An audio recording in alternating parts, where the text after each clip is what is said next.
Now that we know that families are going to fall somewhere on that continuum of being more individualistic or more interdependent, I want you to look specifically at some cultures. These cultures will be explained through the different categories, and it will give you a background of how you may encounter families from these different ethnic groups or cultural groups in your classroom. Now, I want to let a little disclaimer out there. Just as we've said in those key principles, this is a generalization. This is many families with these cultures believe these things. We know, though, that every single family is going to be different and they're going to value different things. So this is a starting point. And from here, we may have these generalizations when we meet with these families, but we'll need to get to know the family better and see where they fall. So let's look at the area of play. Americans tend to value play and think that children should have their own play, that they often will have their own toys and materials developed just for their age. And also, we have a lot of discovery opportunities for our children. These children, engage in activities where they're exploring and pretending and learning through immersion of skills. Whereas the Chinese and the Japanese, if you look at their classrooms are very strict and stringent, and the children will be provided direct instruction when it's time to learn.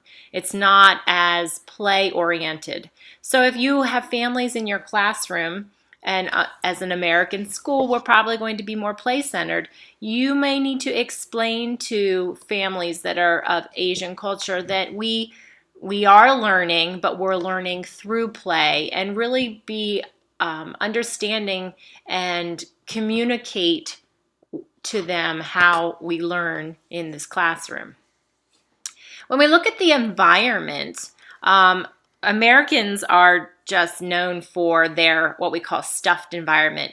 We seem as a country to value material possessions, and the more that you have, the better. So if you look at young babies, we buy every single toy in the world or device for them. They have swings, they have rockers, they have bouncy chairs, they have the little exosaucer things. You name it, we have designed it specifically for a baby. And then we move into the stage where there is a toddler. I know I had this in my own house where they move into the next stage and you're left with all of these huge, enormous things they no longer use. Then you have the next stage. But we constantly have things for them to do at different stages in our country. In the Chinese, the Japanese, and the Native American culture, we really see a stark environment where less is more. Where they value a peaceful, uncluttered environment. And many times in these cultures, toys are not designed for children. They interact with things that are adult objects. And the environment is not designed specifically for an infant or a toddler or a young child. It's a very stark, plain environment, and that's what they value. So when they walk into your classroom and it's jam-packed with colorful, crazy things and materials, they're going to be overwhelmed, and they're going to need an explanation as to why we do this and why it's important for our children, if you believe that. The next category is activity level, and again, it's similar as the environment. Children in America are known for their high activity levels. We have them in every different activity possible. They're on soccer teams, they take dance lessons, they do gymnastics, they're in art classes. Within a classroom, we have a lot of activities that are high energy with movement and music. If you have an Asian child or a Native American child, they value quietness and stillness and being respectfully submissive. And so if they, again, come into your classroom and they see this craziness that is loud and has a ton of movement, they're going to possibly misunderstand what's going on and be very turned off. So the communication is key. Let's see, orientation is next, And again, in the American culture, we're very object-centered, where it's material possessions. We want to have a lot of things for our babies and our young children to play with, even outside, lots of balls and play sets and just so many things and opportunities for them. Whereas in all of the other cultures, we are really more people-centered. It's more about interactions with somebody than with an object. And that may be different in your classroom when we send them off for some time to play independently. In America, we value independent time and our time to ourselves and our time to explore, whereas in the other cultures, they are really more people-centered, and it's more about relationships and interacting together. And this kind of falls into the next with adult interaction. In America, we see the teacher as the facilitator. We support, we encourage. But in the Asian cultures, again, it's that direct instruction from the teacher. It is not figuring things out on our own and exploring and inquiring. It's direct teaching to get to a new learned opportunity. The category of communication is probably one of the most important on here because in America we're very verbal, and this will come up later on in the presentation, but we really want to make sure that we share what we have to say, we get right to the point, and it's directly communicated through our words. In the other cultures that are listed here, many times their communication is nonverbal. They use a lot more gestures and facial expressions and body expressions.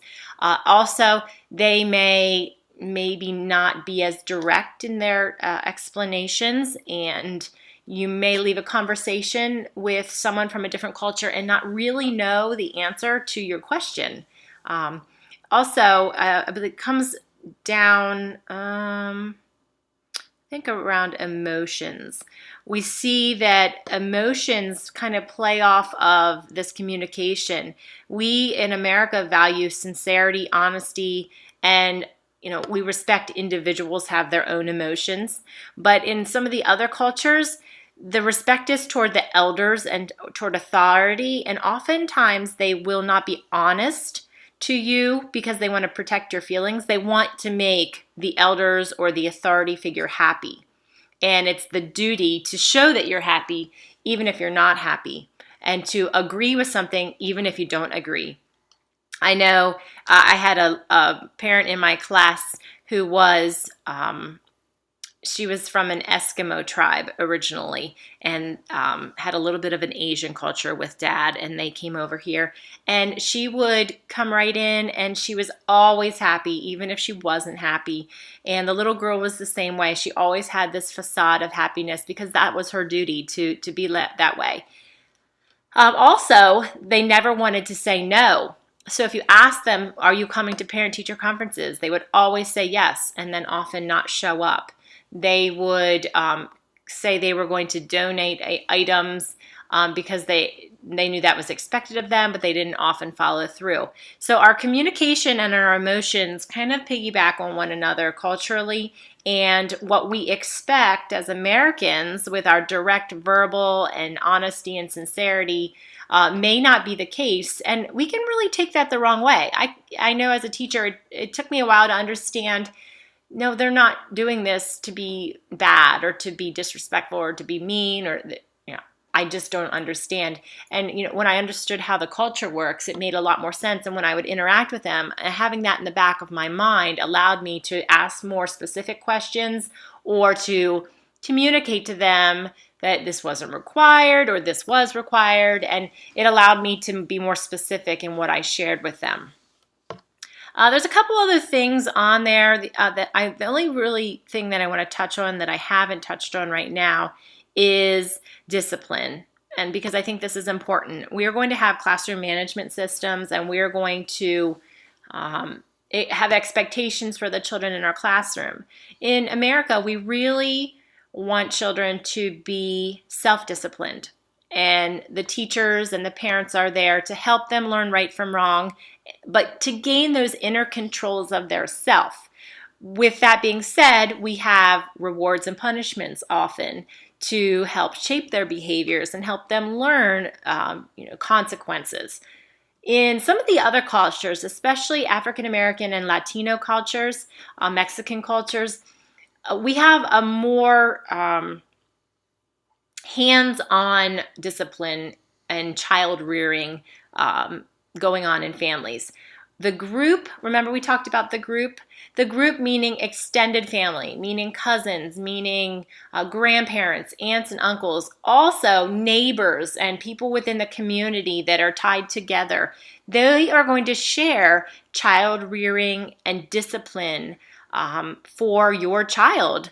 And what we see is there is a lot more dictated control on these children. They really are brought up to respect their families and the community. But if they're out of line, several people may reach in and discipline them. When they get to a classroom and the teacher is more laid back, sometimes they don't know how to act. And sometimes the teachers and the parents don't communicate together, and the families get frustrated because there's no one controlling their child's behavior. And when they misbehave, they feel like the teacher didn't do their job. So we have that shared discipline versus self-discipline, and we need to make sure that for all of these areas, number one, these are generalizations. These are a start where we kind of get to know the family and we think these might be occurring. But second, we need to make sure that we can clearly communicate why we do things in the classroom to these families so they can understand. Many times when they understand the reason why we do something, they accept it and we move forward together, and we can agree to be different or understand how we can bridge the way things are done at home to the way things are done at school for the child, because that's what's most important for a successful relationship and development of that child.